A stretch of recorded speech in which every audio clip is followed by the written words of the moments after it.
Sem mais delongas, eu vou passar então a palavra para a nossa palestrante seguinte, que é a doutora Flávia Marquezine, que tem como tema a corrupção, os riscos e os desastres ambientais. A doutora Flávia é advogada e consultora, embaixadora do Instituto Capitalismo Consciente, professor de Direito Ambiental, Urbanístico, Compliance Ambiental e Governança ESG, nos cursos de pós-graduação da Faculdade de Direito de Vitória, e de Compliance Ambiental na pós-graduação ESG da PUC Minas Gerais. Procurador do município de Vitória com 20 anos de atuação, atual vice-presidente da APROVE, Associação dos Procuradores do município de Vitória. Doutora Flávia, lhe passo a palavra.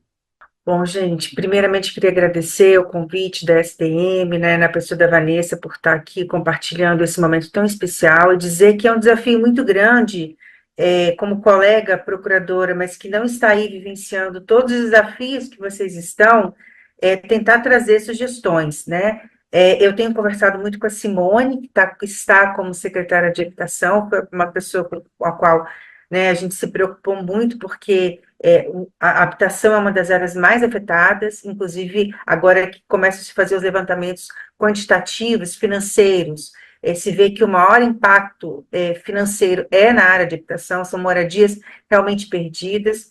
Achei né, as falas da Arice, da professora Daniela Libor, extremamente pertinentes nesse aspecto, enfim, e aí quando eu propus o tema, me veio logo de imediato um arrependimento.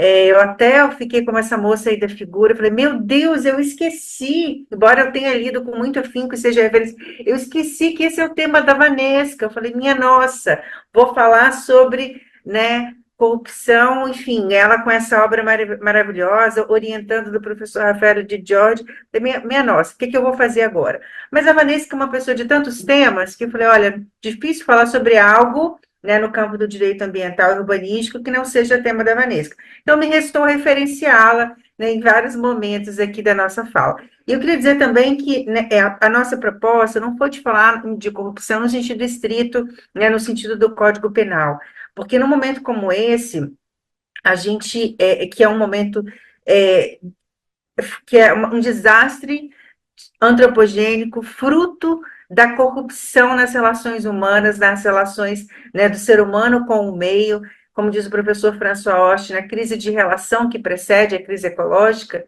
né, a falta de vínculo e a falta de limite que nos trouxe aqui a esse momento, a gente está falando de diversos tipos de corrupção.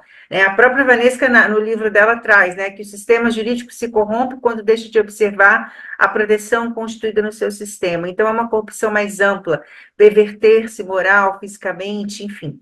Esse é um conceito mais amplo que a gente vai abordar aqui. E a corrupção, ela é sistêmica, coloquei até a foto aqui, viu, Vanessa? Não me restou outra alternativa senão homenageá-la, e deixar claro. Não sei se essa é a sua melhor foto, mas eu achei belíssima. Então, ela coloca esse fenômeno da corrupção sistêmica, e a obra dela é tão interessante porque ela traz o corrompimento, né, da ordem jurídica urbana em muitos aspectos sob o manto da legalidade, né, a corrupção lícita, né, então a naturalização de diversas práticas, como por exemplo a captação de investimentos para prevenção sem que haja, né, o devido investimento. Nós tivemos muitos casos de Rio Grande do Sul, vai ter muitos desafios, porque a gente já teve aí prefeito, em crises anteriores, sacando direito, dinheiro, né, dos repasses decorrentes da Política Nacional de Defesa Civil em boca do caixa. Né? Então, a gente já teve fenômenos surreais, enfim, seguindo a lógica da falta de ética e o bordão popular, se a farinha é pouca, meu pirão primeiro, né? E às vezes a farinha nem é pouco, o que é pior. Vivemos essa situação que essa fala da Vanesca explícita nessa charge, né? O daltônico falando, não consigo distinguir entre o vermelho e o verde e o político, não consigo distinguir entre o público e o privado, né? Essas nossas raízes que são patrimonialistas e que nos levam a ter essa visão distorcida, né?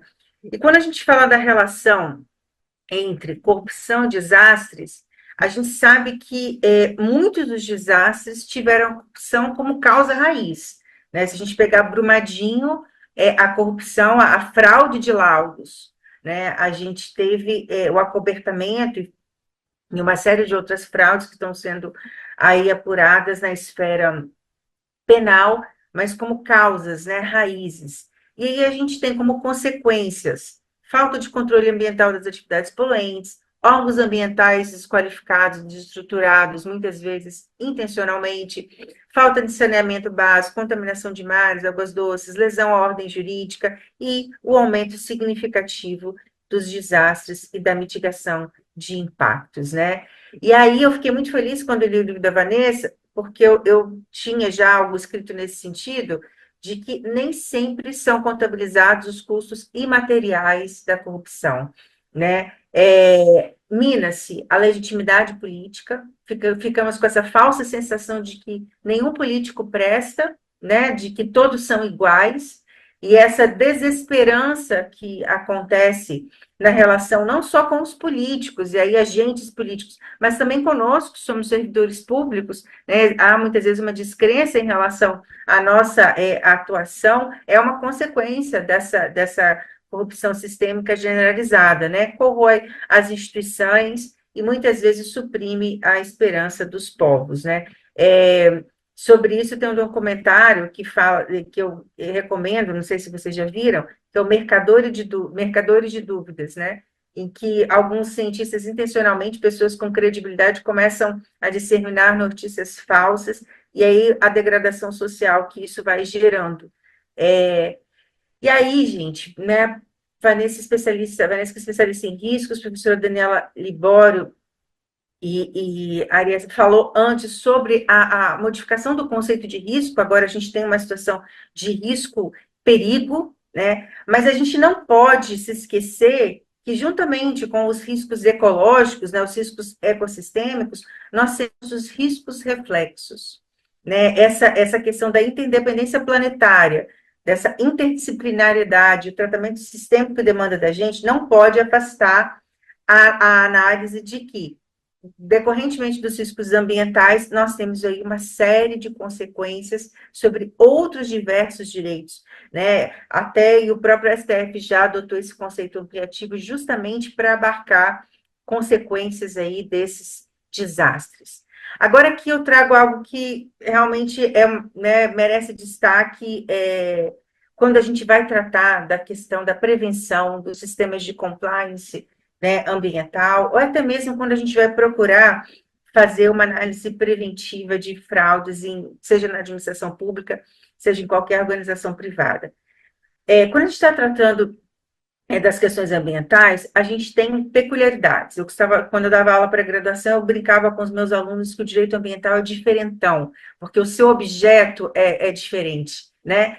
Nós temos um bem ambiental, né, o macrobem e seus microbens, que é instável, que é mutável, é cientificamente desconhecido e subjugado, né? O desconhecimento vem da subjugação, né, histórica, e nós temos uma imensa dificuldade de aplicar os instrumentos constitucionais de salvaguarda da segurança jurídica, ato jurídico perfeito, direito adquirido, coisa julgada sobre, né, os institutos que tratam do direito ambiental, que regulamentam o funcionamento ecossistêmico, o equilíbrio ecológico, que é o nosso macro-bem.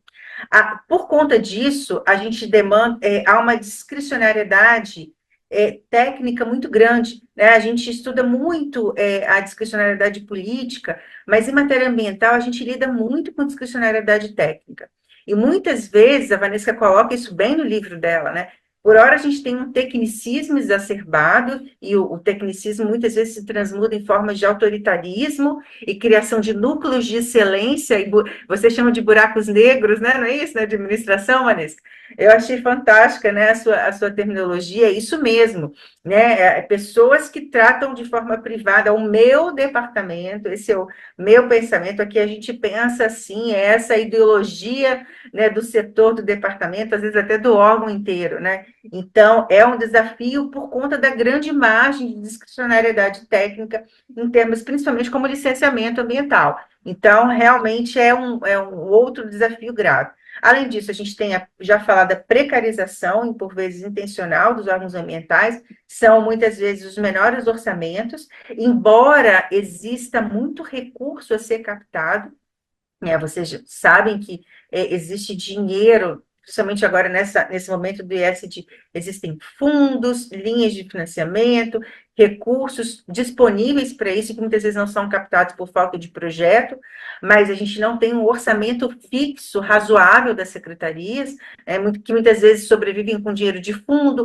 Por exemplo, não sei quanto a vocês, mas no município, é, sempre foi entendido que verba de fundo não poderia ser utilizada para tratamento de despesas correntes, né? Hoje a gente já tem alteração legislativa e já tem permissão de utilização de verbos do fundo ambiental, por exemplo, que extraído principalmente das multas do poder de polícia, para a utilização de despesa corrente que o orçamento de secretaria não dá conta de fazer. Então, quer dizer, é uma desvirtuação da proposta original, mas é uma questão de, muitas vezes, de necessidade. A competência legislativa é concorrente e a material é comum, então a gente tem uma infinidade de leis, regulamentos, e aí demanda do procurador que atua nessa área que seja uma pessoa extremamente estudiosa e se mantenha muito atualizado, tanto que são poucos, não sei, né? Vocês aí no Rio Grande do Sul, especialmente em Porto Alegre, que eu conheço mais, mas Porto Alegre eu sei que é um centro de excelência em direito urbanístico ambiental, né? Eu brinco as meninas superpoderosas da área que atuam aí muito, mas aqui em Vitória atualmente eu estou sozinha na área do direito ambiental, dentro da Procuradoria Urbanística, que é mais ampla, que eu tenho outros colegas, mas lidando com direito ambiental, estou sozinha, muito, né, a maioria dos colegas foge, porque de fato demanda da pessoa realmente tem que ter esse perfil. Falta de padronização de procedimentos, que é onde poderia haver alguma padronização, apesar das peculiaridades do bem, né? A gente não consegue aprovar uma lei geral de licenciamento, né? Quantidade de interesses em jogo, de conflitos, né? Então, é realmente muito grande e a gente não consegue ter uma padronização. Muitas vezes gerando uma espécie de, né, um paralelo com a guerra fiscal, a guerra, né, ambiental e agora o projeto de licenciamento em jogo querendo deixar alguma regulamentação para os estados, e isso vai gerar até uma competição, né, sobre qual licenciamento é mais rápido, mais célere e menos eficaz ou menos cuidadoso com a questão do meio ambiente. Além disso, a gente não tem um sistema de responsabilização pela criação do risco de desastre, como, por exemplo, omissão nas políticas habitacionais ou má gestão do solo urbano. O professor Juarez fala muito das chuvas de omissão, né, no seu célebre Sustentabilidade e Direito ao Futuro, e a gente não tem ainda uma responsabilização pelas omissões que geraram a causa, né, dos desastres, porque São Pedro fica com a culpa, mas a verdade é que, né, os desastres só acontecem porque não houve aí um adequado planejamento e prevenção. E, por fim, a interdependência planetária, que demanda essa questão da atuação sistêmica, integrada, cooperar, e não ocorre na maioria dos casos. Em 2019, eu estive aí dando uma palestra na OAB, falando sobre a questão do Estatuto da Metrópole, dos instrumentos de integração e cooperação federativa, e nessa época, eu até peguei aqui um slide que eu usei, né, falava os desafios da implementação metropolitana, individualismo federativo endêmico, estruturas individuais, a corrupção e rivalidades partidárias e ideológicas. E a coisa não muda, né, não se entende. São poucos os políticos. Outro dia eu compareci à prestação de contas de um prefeito de uma cidade aqui da região metropolitana de Vitória, cidade de Vila Velha.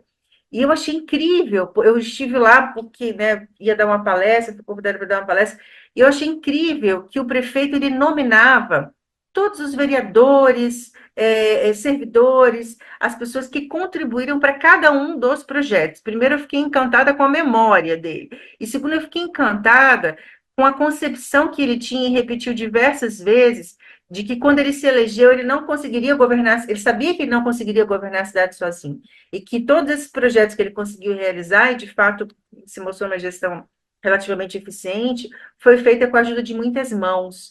Né? Isso é raríssimo, ele dando crédito, né, a todos aqueles que contribuíram. Então, isso é muito raro, isso é uma forma de corrupção, porque viola os princípios constitucionais básicos. Né? Então, esse sistema nosso individualista e competitivo ao extremo também é corrompido.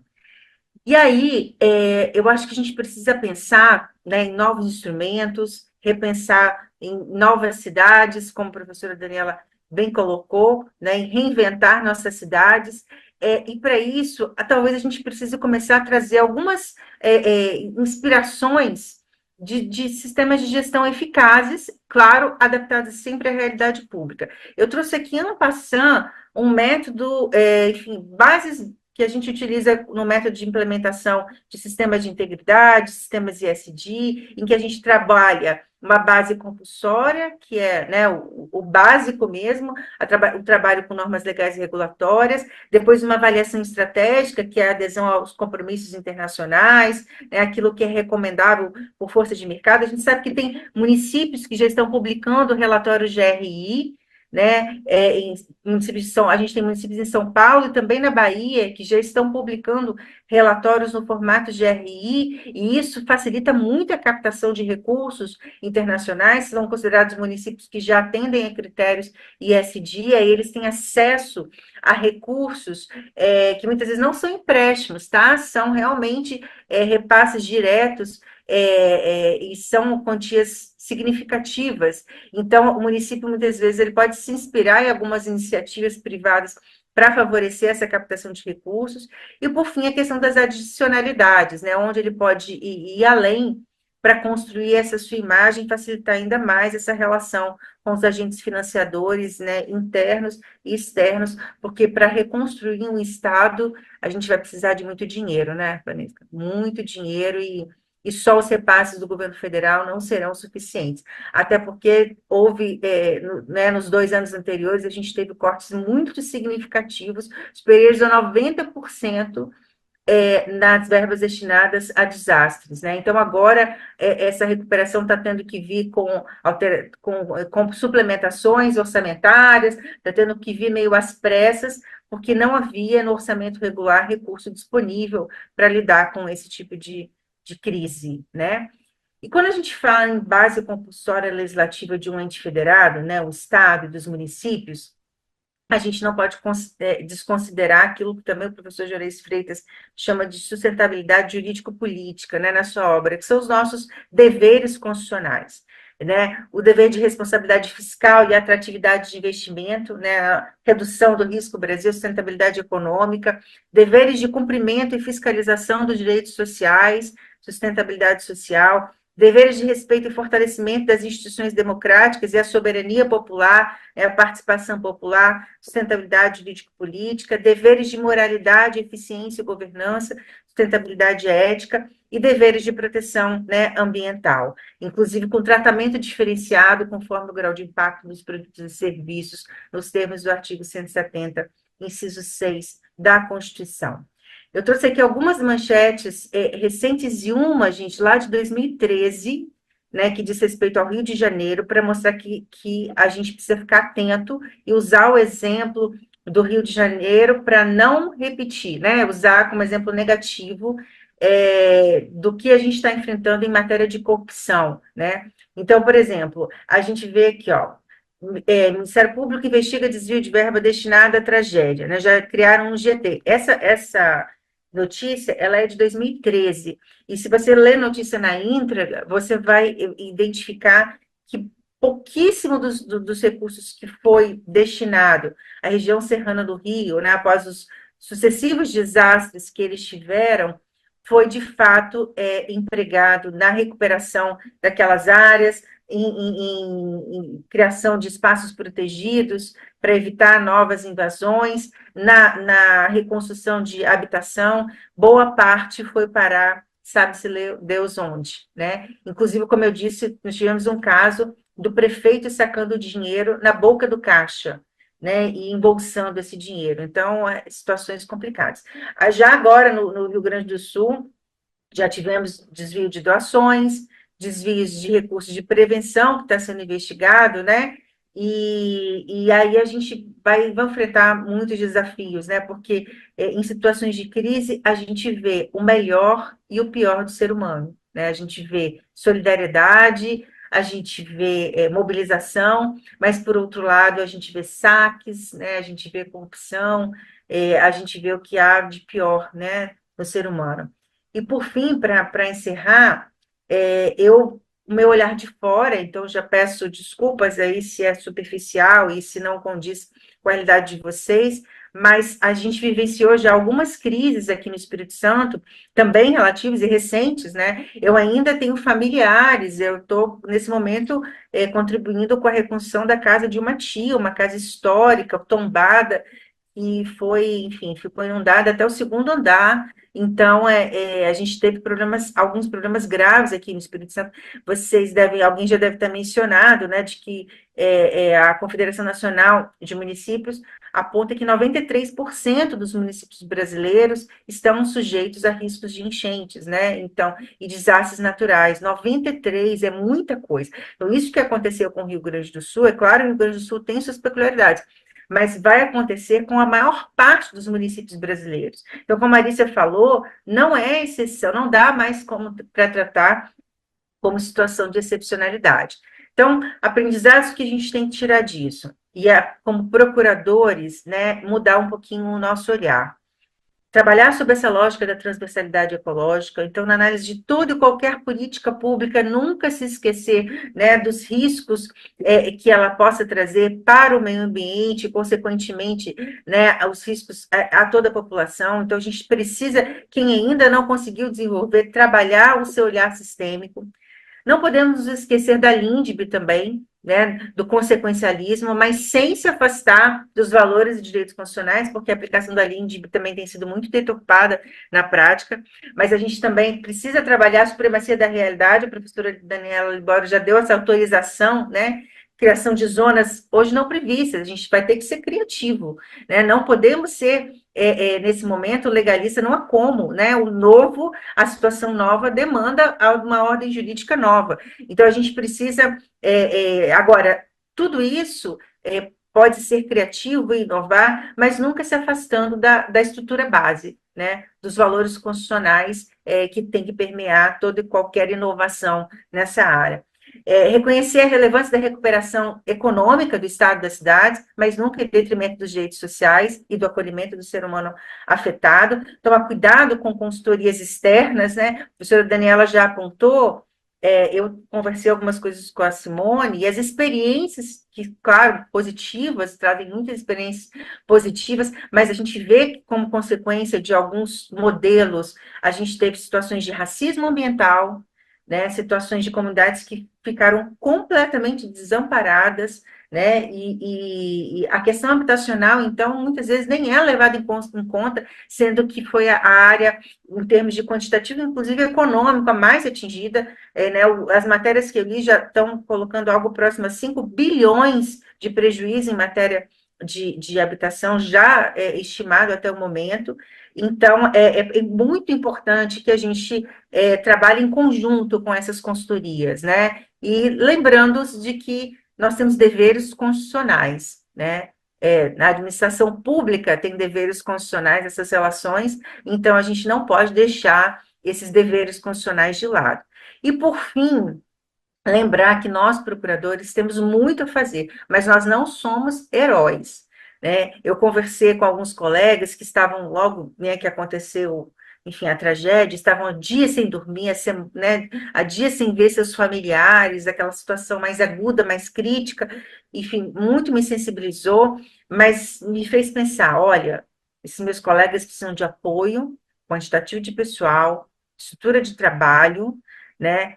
Porque sem isso, eles não conseguem fazer todos os controles necessários que esses atos, né, as declarações de calamidade pública, estado, enfim, de defesa, tudo que é decretado, todas as flexibilizações que esse tipo de momento gera, são uma verdadeira porteira para a corrupção passar, né, uma porteira aberta.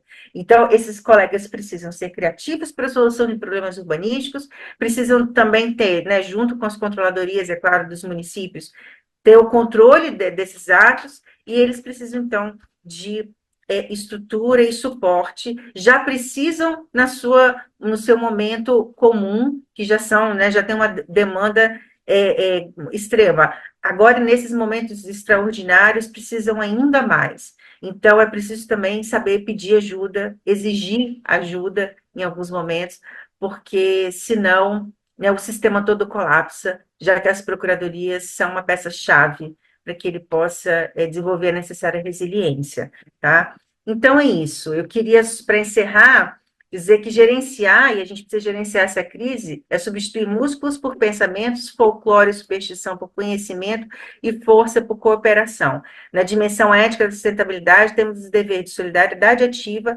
governança sistêmica, interdisciplinar e cooperativa para assegurar a universalização dos bens e serviços para as presentes e futuras gerações. Trata-se de um dos mais elementares e importantes deveres constitucionais. E eu desejo aqui aos colegas, né, força, mas que saibam pedir ajuda e que contem conosco, né, os seus parceiros aí de todas as outras procuradorias e amigos. Estive aí no Rio Grande do Sul em novembro, nessa orla maravilhosa, visitei a pista de skate, visitei todas essas obras, e para a gente que está de fora é inacreditável, né, surreal, enfim, pensar no que aconteceu. Tá? Então, todo o nosso amor à distância, mas agora, né, bem perto. Doutora Flávia, muito obrigada pela exposição, também trazendo a sua perspectiva a respeito da questão envolvendo a reconstrução. Fiquei feliz que a doutora Flávia ressaltou aqui o livro da doutora Vanesca, né? Uma obra importantíssima. Tenho aqui o meu autografado pela doutora Vanesca. Se vocês quiserem, a gente me permitir, assim, eu queria fazer um adendo na fala, porque eu me lembrei de um questionamento que eu acho que ela trouxe sobre a questão de remoção forçada das pessoas. A gente tem uma experiência aqui no município de Vitória, não sei se vocês já tiveram também, na verdade não é uma, foram várias, de termos que ajuizar a ação porque a gente entendeu que a autoexecutoriedade tinha limites nesse caso para a gente retirar, remover pessoas à força de suas residências. Então, nós já ajuizamos diversas ações, e aí o formato da ação é uma ação de rito comum com pedido de tutela de urgência, né, para remoção forçada. Nós tivemos chuvas muito intensas em 2013, a cidade ficou muito alegada, eu lembro até que foi criado um gabinete de urgência na Praça do Papa, que é uma região central, que nós nos mudamos para lá, e tivemos que fazer uma remoção que eu não vou me esquecer. Era 30 de dezembro, eu tive que cancelar até uma viagem, e nós tivemos que remover uma família, e que a pessoa era a mãe do traficante chefe ali do morro. Então, além de tudo, a gente precisava de muito, foi uma verdadeira operação, precisamos de contar com o apoio da PM e tal. A gente fez uma mobilização, várias reuniões preparatórias, e o juiz deu a liminar para fazer essa remoção, porque ela não queria sair, o filho não queria que tirasse, porque além de ter a identidade com a área, era o centro de negócios deles. É uma situação que foi bem peculiar, e nós fizemos essa operação e tive que conseguir eliminar no dia 30 de dezembro, e a remoção foi articulada no dia 31. Então foi uma situação que me chamou a atenção, mas eu ajuizei uma ação dessa na semana passada, e tenho amanhã uma audiência virtual com o juiz para despachar a liminar, porque a gente está diante de outras 8 famílias em situações semelhantes, que estão em área de risco 4, né, altíssimo, e que se recusam a sair de suas residências, né, risco, inclusive, de desmoronamento. Então, não sei se vocês já fizeram isso, mas a gente faz com frequência aqui, posso mandar até os modelos para vocês. Ações simples. A gente poderia aproveitar aqui a presença da doutora Mônica, até para falar um pouco. A doutora Mônica, Mônica Casartelli, ela é coordenadora do grupo especial formado pela AGU, né? E ela está desempenhando um papel fundamental nesse período aqui de enfrentamento desse desastre aqui ocorrido no Rio Grande do Sul, né? Se a doutora Mônica pudesse falar brevemente um pouco, acho que de repente ajudaria o professor Paulo Caliendo a poder entrar novamente. Bem, prezado, me pegando de surpresa, mas está ótimo. Vim mediar o painel do professor Dr. Jair Freitas com muito orgulho aqui, mas tá bem, é uma boa ideia, Rafael, que eu aceito de pronto. Boa tarde a todos, Vani, Cíntia, Flávia, Daniela. Muito obrigada pelo convite para mediar, estou ansiosa para ouvir o professor Jarez, né, como sempre, professor de todos nós, mas vamos conversar um pouco, acho que cabe bem esse diálogo aí, enquanto o pessoal não chega. Tão logo, né, nós soubemos da calamidade que se instalou no Estado, os colegas me conhecem, eu sou advogada da União há 19 anos, né? Eu vou fazer 20 anos de AGU e minha formação é toda aqui. Dia 2 eu defendo minha tese de doutorado, professor Juarez, então eu estou aqui de guerreira, minha cabeça já está naquela banca de terça-feira que vem, na Unicinos, mas então, nós tivemos a calamidade instaurada aqui, o ministro Messias de pronto conversou comigo, um sábado pela manhã, para criarmos um grupo especial de suporte jurídico às ações no campo judicial e extrajudicial para enfrentamento da calamidade. Naquele momento, o grupo ia dar suporte a um escritório do governo federal instalado em Porto Alegre, que depois se transformou na Secretaria Extraordinária, com status de ministério. Então, nesse momento, eu coordeno, pelo gabinete do ministro Messias, o grupo especial, e estou ali trabalhando com o ministro Pimenta diariamente no Ministério Extraordinário. O que nós pensamos quando era tudo muito novo, isso de termos um escritório do governo federal em um estado para dar suporte às ações de uma calamidade. O que nós pensamos para esse grupo foi uma articulação rápida e eficiente de inúmeros órgãos da AGU. A AGU é uma instituição gigantesca. Só ministérios com este nós temos 39. Então, nós temos algo aproximado, em torno de 35 consultorias jurídicas da AGU em ministérios, afora os órgãos de direção superior e os órgãos regionais aqui, a Procuradoria Regional da Fazenda Nacional, como todos sabem, a Procuradoria Regional da União, a Procuradoria Regional Federal, que cuida das autarquias e fundações públicas, porque nós temos essas divisões, como vocês sabem, os estados não costumam ter e os municípios, e ainda uma consultoria jurídica aqui, que atende os órgãos locais no assessoramento jurídico, que não é nada pequeno, é algo em torno de 153 órgãos assessorados entre civis e militares. Então, a ideia foi como é que a gente une isso para que a gente possa atuar como uma orquestra e não como ilhas, porque é um grande desafio, professor Juarez, da advocacia pública muito grande, é a gente conseguir atuar de forma integrada. Essas nossas divisões, muitas vezes, elas não permitem essa integração tão necessária. E para a calamidade, parece que tem sido extremamente eficiente esse diálogo rápido.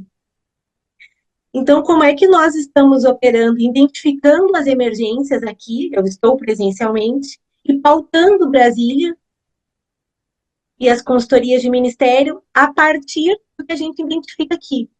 Isso é interessante porque o pacote, quando vem pronto, ele pode não atender, porque às vezes ele não está concertâneo com a realidade que se está vivendo. Brasília está distante, então é possível exemplos dessa atuação. A Procuradoria-Geral do município de Porto Alegre tem se reunido com frequência conosco. A Ana, a Cris, Nery, é frequente o Procurador-Geral do município.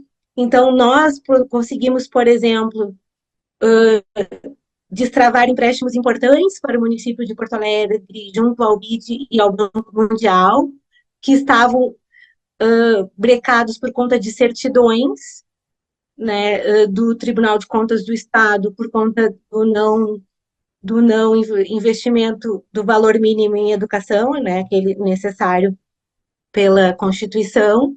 Só que com o decreto de calamidade, né, o decreto legislativo que reconheceu a calamidade que foi decretada pelo Estado, a lei de responsabilidade fiscal ficou excepcionalizada numa série de dispositivos. Um deles é esse. Então, esse tipo de ação foi possível identificar e resolver de pronto. Então, houve esta ação, uma Câmara de Conciliação, uma CECAF importante, que está aberta em diálogo para tratar de uma discussão entre, por exemplo, o Hospital Presidente Vargas de Porto Alegre e a União, por conta de termo de cessão de servidores, que um termo do passado. Então, essas demandas que vêm aparecendo, e uma demanda também majoritariamente nesse momento de ajuda humanitária, que é esse momento imediato de defesa civil que se enfrenta, porque a gente sabe, hoje foi dito, né, existe um momento que é de ajuda humanitária, que é esse momento de liberação de recurso sumário, e aí nós temos um sistema federativo de Estado que impõe, de certa forma, que a União faça política pública por meio de transferência de recursos, e isso se dá por instrumentos jurídicos. No primeiro momento, a transferência sumária para ajuda humanitária, ela não requer plano de trabalho, prestação de contas, mas no segundo momento, quando começam as obras e a reconstrução, eu já volto para aquela transferência de recurso que se dá da União para municípios e Estado, que vão executar e contratar as obras, já com plano de trabalho, com prestação de contas. Então, a experiência que se está vivendo, tudo muito rápido e emergencial, é riquíssima. As crises doem muito, mas elas também são uma grande oportunidade para a gente desenvolver capacidades, não é? Então, o que eu tenho observado ali, primeiro, essa necessidade de integração entre órgãos de instituições tão grandes. Depois, uma necessidade de integração entre os órgãos da AGU e as procuradorias de município e de estado. Porque também temos que atuar de forma integrada e harmônica. Depois, um diálogo proveitoso com o Ministério Público que a gente faz, né, evitando judicialização, porque consegue mostrar às entidades que fazem fiscalização de forma transparente como é que o trabalho está ocorrendo. Eles conseguem acompanhar o que é a compra assistida das casas, por exemplo, o que é o Minha Casa Minha Vida Entidades, o que é o Minha Casa Minha Vida Calamidades. Então, esses diálogos entre o sistema de justiça também estão sendo muito proveitosos. E aí, algo muito interessante que é o mobilizar as universidades. Nós estamos com a Fernanda, que é conhecida das pessoas aqui em geral, né, no meio acadêmico. A Fernanda vem mobilizando, e logo sairão atos, cooperações, para trazer as universidades para o debate da reconstrução, que é algo muito importante, trazer a ciência, a pesquisa, o meio científico e acadêmico, né? Por isso, a importância de ouvirmos o professor Juarez, professor Danton, porque, na verdade, nós precisamos remobilizar essas nossas forças para poder, os municípios precisam ter projetos. E aí nós temos um desafio, o professor Juarez já adianta, uma provocação, que é o sistema federativo de Estado, né? Ele é bom, mas ele é um desafio nesses momentos, porque muita coisa, né, a União costuma apoiar as políticas públicas com recursos, porque ela não pode executar dentro dos municípios e do Estado determinadas, eu não posso drenar água e fazer uma obra, por exemplo, dentro do município de Porto Alegre, nem seria salutar constitucionalmente, talvez que se fizesse. Então, a forma de aporte, às vezes o Ministério Público nos pergunta, vocês não podem ser mais proativos? E algumas reuniões eu já disse, proativo como?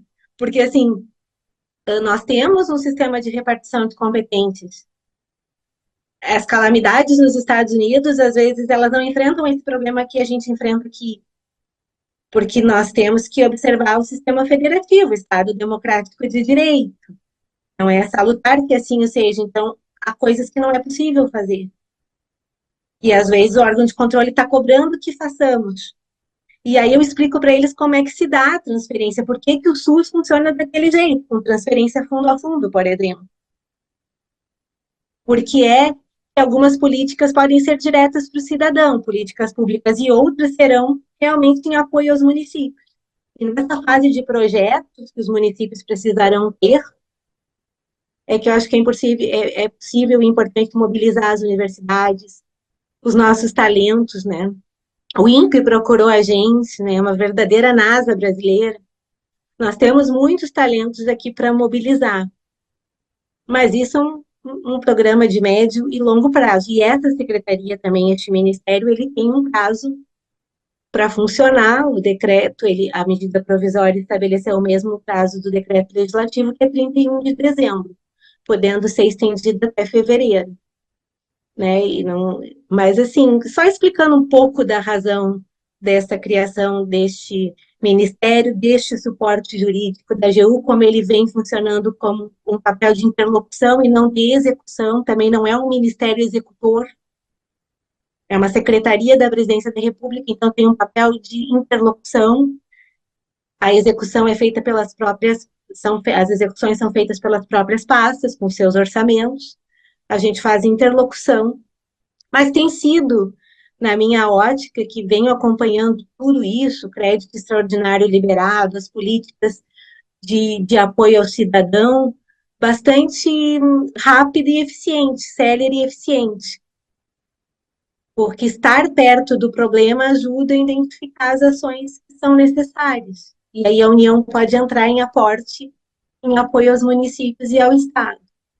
Então, são inúmeras as discussões, as que a gente está assistindo sobre a dívida do Estado, agora a antecipação dos precatórios, né, da compensação do ICM, tudo isso, tudo passou pelo jurídico, tudo passou pela AGU, auxílio reconstrução, foi uma modelagem da AGU, o novo Minha Casa Minha Vida Calamidades, assim, a nova modelagem passou pela AGU, toda ajuda humanitária passou, a ampliação do Bolsa Família passou pela AGU, então, um trabalho consultivo desafiador também para a gente. Então, eu queria dividir essa experiência com vocês nesse tempo, me colocar à disposição aqui nesse tempo que estivermos aqui para evoluir, e tem sido este o desafio.